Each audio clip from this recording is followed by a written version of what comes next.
또 오늘의 찬양대원분들 너무나 열심히 잘 준비해 주셔서 너무나 감사드립니다. 그리고 또 주보 보시면 주보 안쪽에 이렇게 가사를 또 다 넣어주셨어요. 우리 강성호 목사님이 지금 연말에 엄청 바쁘신데 예배를 위해서 또 이렇게 잘 준비해 주셨는데요. 우리 강 목사님께도 우리 감사의 박수 한번 올려드리면 좋겠습니다. 감사합니다. 다시 한번 기도하시겠습니다. 하나님 아버지 감사합니다. 성탄절 아침 하나님을 찬양하며 높여드리며 또 주님께 예배드릴 수 있는 은혜 주심에 감사드립니다. 이 시간 성탄의 주로 오시는 예수 그리스도께서 성령 하나님 우리 마음과 심령 가운데 다시 찾아오게 하여 주셔서 우리의 마음이 주님 때문에 주님의 은혜로 충만하고 또 기쁨이 넘치는 시간 될 수 있도록 도와주시옵소서. 우리의 삶의 모든 어려움들, 역경들, 환난들까지도 주님께 의지하며 신뢰하며 나아가는 복된 믿음의 삶 될 수 있도록 인도하여 주시옵소서. 성령 하나님 역사하여 주시고 설교자 입술을 주장하시사 하나님의 말씀이 온전히 선포되게 하여 주시옵소서. 예수님의 이름으로 기도드립니다. 아멘. 제가 오늘 본문은 이사야서 9장 1절에서 7절까지 말씀으로 잡았는데 사실 찬양대가 이 찬양을 할 줄 저는 몰랐습니다. 근데 이미 찬양대가 제가 오늘 할 설교의 모든 내용을 다 불러줬어요. 그래서 제가 그 인터넷에 칸타타가 뭔가 이런 걸 찍어봤더니 이 칸타타가 예전에는 이 설교를 대신하기도 했다고 그러더라고요. 그러니까 찬양을 통해서 하나님의 그 메시지들을 이제 다 선포하고 전하는. 그래서 제가 시간을 보고 지금 상황을 보니까 저 설교문은 많이 준비했는데 이 설교를 다 하는 게 맞을지 아니면 좀 짧게 하는 게 맞을지 뒤에 앉아서 계속 고민을 했습니다. 어쨌거나 중요한 것은 오늘 본문 이제 9장 6절의 말씀인데요. 제가 서두는 다 생략하고 우리 9장 6절 말씀 같이 한번 읽어보겠습니다. 이는 한 아기가 우리에게 낳고 한 아들을 우리에게 주신 바 되었는데 그의 어깨에는 정사를 메었고 그의 이름은 기묘자라 모사라 전능하신 하나님이라 영존하시는 아버지라 평강의 왕이라 할 것임이라. 아멘. 여러분, 이 말씀은 이사야 선지자를 통해서 예수님이 이 땅에 오시기 약 700년 전에 하나님께서 주신 약속의 말씀입니다. 오늘 여기 보시면 한 아기가 우리에게서 났다. 한 아들, 누구를 가리키는 거겠습니까? 그렇죠. 바로 메시아인데 그 메시아가 어떤 분이시냐면 바로 한 아기로 이 땅에 태어나시고 하나님의 아들로 이 땅에 오신 분, 예수 그리스도를 이야기하고 계십니다. 저도 청년의 시절에 이렇게 찬양대를 하고 저는 학교에서 또 합창단을 하면서 많은 이렇게 찬양을 함께 불렀던 그런 기억과 추억이 있습니다. 제가 불렀던 찬양에도 바로 이 기묘라, 모사라, 전능의 왕, 영광의 아버지 막 찬양을 했는데요. 사실 제가 그때 찬양하면서 기묘라, 모사라 무슨 말인지 잘 몰랐었어요. 그리고 그래서 별로 알려고 생각하지도 않고 그냥 찬양의 가사고 하나님 말씀에 있으니까 그래 그 아들이 기묘인 거고 그 아들이 묘사인 거지. 여러분 근데 사실 이 이름에 놀라운 의미, 놀라운 뜻이 있다라는 것을 우리는 생각할 수 있어야 됩니다. 그래서 오늘 본문의 제목이 놀라운 그 이름이에요. 바로 이사야 선지자를 통해서 하나님께서 예수 그리스도가 이 땅에 오시는데 그 예수님이 어떠한 분이신지에 대해서 이 5가지 이름을 통해서 우리에게 말씀해주고 계신 겁니다. 이 이름 안에는 단순히 이름이 아니라 그 주님이 어떠한 분이신지 주님의 본질, 주님의 속성, 주님의 하실 일, 그분이 왜 우리에게 구원자가 되시고 우리의 빛이시고 우리의 희망이 되시는지를 이름을 통해서 말씀해주고 계신 거죠. 오늘 본문에 보면 기묘자라 이렇게 됐습니다. 기묘자라. 그럼 이 말의 뜻이 무엇일까요? 기묘자라. 어떤 분은 그렇게 이야기하시더라고요. 참 번역도 기묘하게 했다. 성경 번역을. 이 기묘자라는 것을요. 영어 성경을 보면은 원더풀이라고 되어 있어요. 원더풀. 그리고 어떤 가요 가운데도 원더풀 찬양하는 거 있죠. 원더풀이 무엇입니까? 아주 놀라운 일, 경이로운 일. 그러니까 예수 그리스도의 이름, 예수님이 어떤 분이신가? 아주 놀랍고 경이로운 분이다. 성경에 보면요, 이 기묘자라는 단어가 오늘 본문과 그리고 사사기 13장에 딱 2번 등장합니다. 사사기 13장의 배경은 뭐냐면 하나님께서 그 삼손의 아버지 어머니에게 삼손 아들을 줄 것이다라는 그런 약속의 말씀을 주세요. 삼손의 어머니에게 천사가 찾아와서 임신하지 못한 그 불임 가정에 내가 아들을 줄 것이고 그 아들을 나신이로 키워라. 그럼 그 아들이 이스라엘을 어려움에서 구원할 것이다라는 그 약속의 말씀을 주십니다. 그때 삼손의 아버지가 천사를 향해서 당신의 이름이 무엇입니까? 라고 물었을 때 그때 천사의 대답이, 하나님의 사자의 대답이 무엇이었냐면 나는 기묘자다 이렇게 이야기했어요. 여러분, 근데 이 기묘자라는 것은요, 성경학자들에 의하면 바로 하나님의 사자. 근데 나중에 마누아가 뭐라고 고백하냐면 내가 여호와를 배웠다. 내가 여호와를 배고 살 수 있을까? 이런 이야기를 하거든요. 그러니까 바로 그 사사기 13장에 있는 그 기묘자, 바로 그분이 하나님의 모습을 이야기하고 있는 것입니다. 그래서 오늘 본문에 이야기하는 것처럼 예수 그리스도, 그분은 어떤 분이신가? 기묘자라는 것이에요. 여러분, 우리 예수님의 생애를 살펴보면요, 모든 것이 정말 신기합니다. 여러분, 예수님이 어떻게 잉태되십니까? 남자와 여자의 만남을 통해 일반적인 그러한 잉태가 아니었죠. 그 처녀의 몸에 성령에 의해서 정말 신비로운 방법으로 잉태되신 분이 바로 예수 그리스도이십니다. 그리고 예수님이 출생하신 다음에 놀라운 일들이 일어납니다. 천사가 막 이래가지고요, 들에서 일하고 있던 목자들에게 나타나서 예수님의 오신 사실을 천사가 알려줍니다. 동방에 있던 박사들, 이건 이제 점술가들, 점성가들인데요, 그들은요 별의 이상한 조짐을 보고 별을 따라서 예수 그리스도의 탄생하신 것을 찾아오게 됩니다. 여러분, 예수님이 이 땅에 계실 때 하셨던 말씀들, 하셨던 사역들, 어떤 기적적인, 이적적인 이 모든 것은 일반 사람들이 할 수 없는 아주 신기하고 경이롭고 놀라운 일들이죠. 예수님의 십자가의 죽으심과 십자가의 부활하심, 승천하심, 그리고 예수님 다시 오신다고 말씀하신 이 모든 것은 일상을 뛰어넘는, 이 세상을 뛰어넘는 아주 경이롭고 놀라운 그러한 사건들. 그래서 그 모든 것이 예수 그리스도로 통해 나타났고 예수 그리스도의 삶을 통해 드러난 분. 그렇기 때문에 이사야 선지자를 통해서 그 예수 그리스도의 이름이 바로 기묘자다, 놀라운 분이다, 경이로운 분이다 라고 이렇게 말씀해 주신 겁니다. 두 번째 이어지는 말씀을 보시면 모사라 이렇게 되어 있습니다. 모사. 이 모사라는 단어는 아마 들어보신 분이 있을 거죠. 근데 여러분, 이것은 영어 성경을 보면요, 카운셀러라 그럽니다. 카운셀러.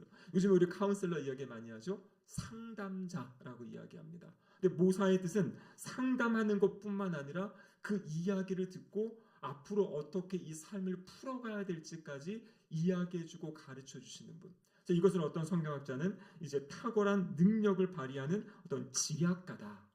그래서 잘 들어주고 상담해주는 것뿐만 아니라 그의 길을 인도해주는, 가르쳐주는 그분이 바로 모사, 예수 그리스도의 사역이다 이렇게 말씀하고 계시는 겁니다. 여러분, 상담자 만나보신 적 있습니까? 저도 몇 년 전에요, 너무 막 상황이 힘들고 어려운 그런 순간이 있었는데요, 제가 잘 아는 교수님이 이 상담을 하시는 분이 계셔가지고 그분과 만나서 이야기한 적이 있었어요. 처음이었습니다. 너무 그 상황이 힘들고 어려우니까 이제 나의 힘으로 이게 뭐 기도를 하고 해도 마음이 또 풀어지지 않고, 그래가지고 교수님을 만나가지고 저의 마음을 이야기하고 또 교수님 말씀하시는 대로 이렇게 그 마음을 또 추스리고 방법을 찾아가면서 그때 제 마음이 이렇게 회복되었던 적이 있었어요. 근데 여러분, 이것이 무엇이냐면 정말 나의 이야기를 먼저 잘 들어줄 수 있고, 그 들어주는 것뿐만 아니라 그것에 대해서 방향을 제시해 줄 수 있는 이런 분들이 바로 상담자입니다. 근데 중요한 그 상담자는요, 만나기가 또 좋아야 되지 않습니까? 아무리 좋은 분이 있어도 만날 수 없다면 안 되는데요. 근데 여러분, 예수님 어떤 분이십니까? 예수님이 우리의 상담자가 되시는데요, 예수님은 우리의 작은 소리에도 귀 기울여 주시고요, 우리가 주님을 찾고 주님에게 언제라도 이야기할 때 그 이야기를 들어주십니다. 왜 그렇습니까? 예수님은 모든 성도 그들에게 찾아오시고 내주하시고 함께 하시잖아요. 그래서 우리 주님의 이름 임마누엘이라는 것이 바로 하나님이 우리와 함께 하신다, 우리 주님이 우리와 함께 하신다는 것이에요. 여러분, 이 땅에, 이 세상에 여러 상담자들이 있지만요, 상담자들은 온전하지 못하고 완전하지 못합니다. 때로는 그분들이 이렇게 지시해 주는 것도 우리가 따라갈 수 없는 경우도 있고, 그것이 맞는 것은 알지만 또 그것이 온전하고 완벽하지 못합니다. 하지만 우리에게는 모든 것을 다 아시고, 그리고 우리의 모든 것을 동정하시고 동감하시는 다 받아주고 용납해 주시는 예수 그리스도가 계시다라는 것이에요. 그렇기 때문에 우리는 행복한 사람들입니다. 히브리서 4장 15절에 보면 이렇게 기록되어 있습니다. 같이 한번 읽어보겠습니다. 우리에게 있는 대제사장은 우리의 연약함을 동정하지 못하실 이가 아니요 모든 일에 우리와 똑같이 시험을 받으신 이로되 죄는 없으시니라. 자, 우리에게 있는 대제사장 바로 예수 그리스도를 이야기합니다. 우리의 연약함을 동정하지 못하실 이가 아니다. 다른 말로 얘기하면 무엇입니까? 동정하신다, 공감하신다, 그렇게 말씀하고 계시죠. 그래서 우리의 모든 상처와 우리의 모든 아픔과 우리의 모든 고통, 우리가 주님께 그것을 고백하며 나아갈 때 우리 주님은 그것을 다 공감하시고 그것을 들어주신다 말씀하고 계세요. 그럼 더 놀라운 것은 무엇이냐면 우리 주님은 내가 다 이야기하지 않은 것까지도 우리의 모든 심령을 알고 계신다라고 성경에서 말씀하고 계십니다. 요한복음 2장 24절과 25절에 보면 이렇게 되어 있습니다. 예수는 그의 몸을 그들에게 의탁하지 아니하셨으니 이는 친히 모든 사람을 아시며 또 사람에 대하여 누구의 증언도 받으실 필요가 없으시니 이는 그가 친히 사람 속에 있는 것을 아셨음이니라. 그러니까 주님은 우리의 모든 것을 이미 알고 계세요. 우리의 상황을 알고 계십니다. 근데 우리가 주님께 우리의 그 상황을 아릴 때 우리 주님은 그것을 들어주시고 우리의 삶에 길을 인도해 주신다 말씀해 주세요. 그럼 그렇기 때문에 우리는요 두려워할 것이 없어요. 걱정하지 마시기 바라요. 어려운 일 힘든 일 있을 때 끊임없이 주님 앞에 나와서 주님께 아뢰시기를 바랍니다. 그리고 또 주님께 기도하세요. 주님, 이 상황을 어떻게 풀어가야 될지 지혜를 주세요. 이 풀어갈 방법을 가르쳐 주세요.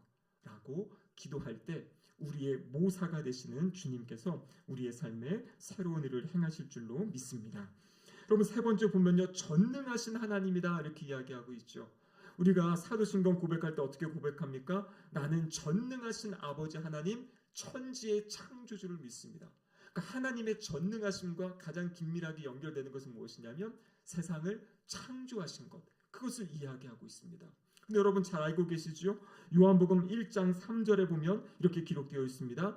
만물이 그로 말미암아 지은 바 되었으니 지은 것이 하나도 그가 없이는 된 것이 없느니라.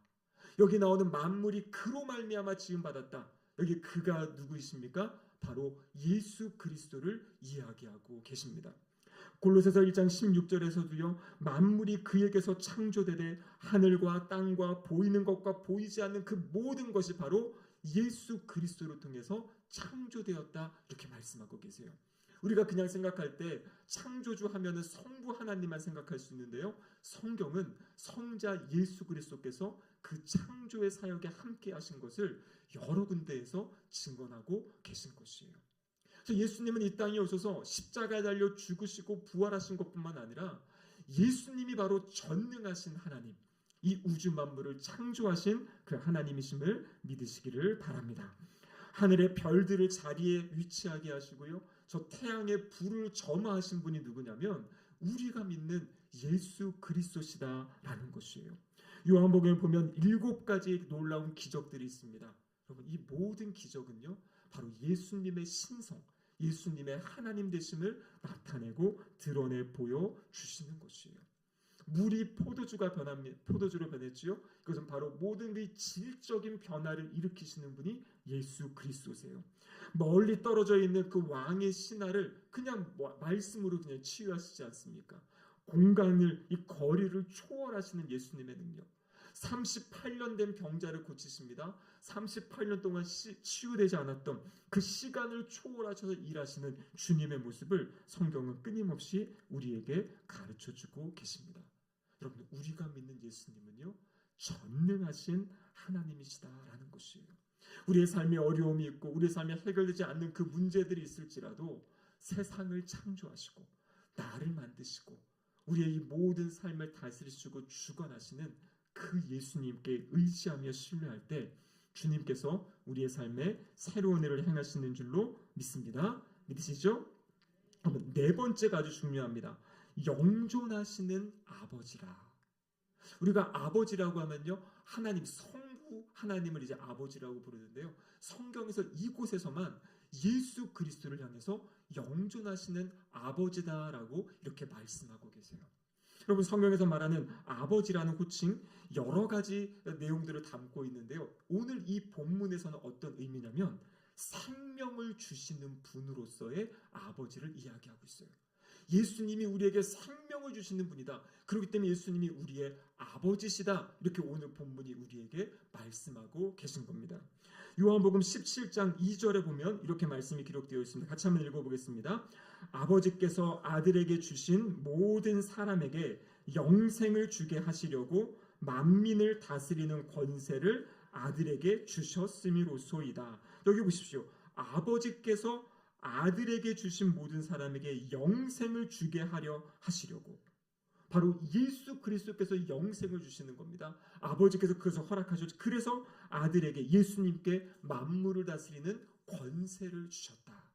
그래서 예수 그리스도께서 우리에게 영원한 생명을 주시는 것이에요.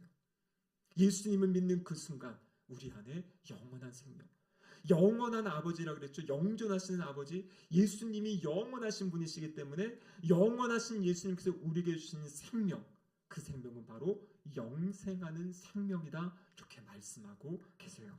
여러분, 우리가 예수 그리스도를 바라볼 때 영원하신 예수 그리스도, 우리에게 영원한 생명을 주셨습니다. 이 땅에서의 삶뿐만 아니라 이 땅에서의 우리의 생명이 마감되더라도 우리는 하나님의 나라 천국에서 영원히 살아가는 존재다라고 하나님이 우리에게 말씀해 주시는 거예요. 여러분, 이 예수님을 믿는 우리들 정말 복되고 행복한 사람인 줄로 믿습니다. 마지막 다섯 번째, 예수님이 어떤 분이십니까? 예수님은 평강의 왕이십니다. 누가복음 2장 14절에 보시면은요, 예수 그리스도를 향해서 지극히 높은 곳에서는 하나님께 영광이요, 땅에서는 하나님이 기뻐하신 사람들 중에 평화로다. 예수님이 이 땅에 오신 것은요, 이 땅에 평화를 주기 위해 오셨어요. 어떠한 평화입니까? 첫 번째로는요, 하나님과 우리 인간 사이의 관계에 평화를 주시기 위해 오셨어요. 여러분, 이 땅의 모든 문제의 출발점은요, 하나님과 우리 관계 안에 있어요. 사람들과의 깨어진 문제라든지 나의 어떠한 연약함 가운데 회복되어야 할 그 모든 문제도 하나님과의 관계가 먼저 풀어지고 회복되어질 때 거기서부터 시작되고 출발된다라는 것이에요. 나의 주어진 문제에만 함몰해서는 그 문제가 풀리지가 않습니다. 그 모든 문제를 하나님 아버지께 가지고 나아갈 때, 그래서 하나님을 예배하는 것이 회복되어지고 하나님과의 교제함이 회복되어지고, 우리 모든 성도들은 이미 예수 그리스도의 십자가를 통해 그것이 회복된 사람이잖아요. 왜 죄 용서가 중요합니까? 죄가 있으면 하나님께 나아갈 수 없기 때문에. 근데 예수님이 그 죄의 문제를 해결해 주셔서 하나님께 나아가서 하나님을 예배할 수 있는 존재로 우리를 변화시켜 주셨잖아요. 그래서 우리가 하나님과 그 화평한 관계, 하나님과 평화로운 관계, 여러분, 이것이 출발입니다. 우리 성도님들의 삶에 여러 가지 어려움과 문제가 있을 때 여러분, 그 문제에 집중하지 마시고 먼저 지금 내가 하나님과 어떠한 관계에 있는지를 돌아보시기를 바라요. 여러분, 하나님과의 관계가 풀려지고요, 하나님과의 관계가 이 안에서 은혜와 평강이 누려질 때 우리의 삶의 자리에 그 은혜와 평강이 번져간다라고 성경은 우리에게 이야기하고 계십니다. 우리의 마음이 힘들고 내 심령이 어려울 때 여러분, 이것을 어떻게 치유받습니까? 어떻게 회복됩니까? 다른 방법이 없어요. 내가 아무리 고민한다고, 내가 아무리 내 마음을 다 잡는다고 해서 그것이 됩니까? 안 되죠. 하나님 앞에 나와 무릎 꿇을 때 하나님이 우리의 마음을 회복시켜 주세요. 그래서 하나님과의 관계가 회복되어질 때 내 마음과 내 심령이 회복되어지는 것이고요, 내가 그것을 감당할 수 있는 힘과 능력이 있을 때 주변의 이웃과 깨어진 관계들, 상한 관계들이 치유되어지고 회복되어질 수 있다라고 성경은 우리에게 말씀하고 계십니다. 우리가 살아가는 세상은 끊임없이 전쟁이 있고 싸움이 있고 다툼이 있고 분란이 있죠. 그래서 우리 내년에 우리 초등의 교단의 주제가 무엇이냐면 용서, 사랑의 시작입니다. 그 주제거든요. 그래서 우리의 삶의 자리 가운데 내 마음에 용서하지 못하고 있는 관계들이 있다면, 또 내가 회복되지 못하고 있는 관계들이 있다면 그것을 하나하나 회복해가는 것, 그것이 우리 내년에 우리 교회가 함께할 그런 일들인데요. 그 출발은 무엇이냐면 하나님과의 관계가 회복되어지고 하나님과의 친밀함이 있을 때 그 힘, 그것을 감당해낼 수 있는 힘과 능력이 우리 안에 생기게 되는 것이고요. 그래서 이웃과 우리 주변의 사람들과 사랑하며 또 평화를 이루어가는 그런 삶을 살아갈 수 있다라고 말씀해주고 계십니다. 여러분, 오늘 이 이사야서 9장 6절에 나와 있는 이 말씀, 바로 한 아기 예수 그리스도가 어떠한 분이신지 여러분 이 말씀을 마음에 잘 새기시고요. 이 말씀에 나온 대로 우리의 삶에 일하시고 역사하시는 그 예수 그리스도를 꼭 붙잡으시고 예수님을 믿는 믿음으로 승리하는 삶 살아가시기를 주님의 이름으로 축복합니다. 아멘. 함께 기도하시겠습니다. 하나님 아버지 감사합니다. 예수님을 우리에게 보내주셨습니다. 예수님은 기묘자이시고 모사이시고 전능하신 하나님이시고 영존하시는 아버지, 평강의 왕이라 말씀하셨습니다. 예수님 이름에 담긴 모든 능력의 역사들이 우리의 삶의 자리에, 우리의 가정에, 우리의 교회에, 이 나라와 민족에 임하게 하여 주시옵소서. 그래야 예수님만을 높이며 예수님만을 예배하며 예수님과 동행하며 살아가는 우리 모두의 복된 삶 되게 하여 주시옵소서. 예수님의 이름으로 기도드립니다. 아멘.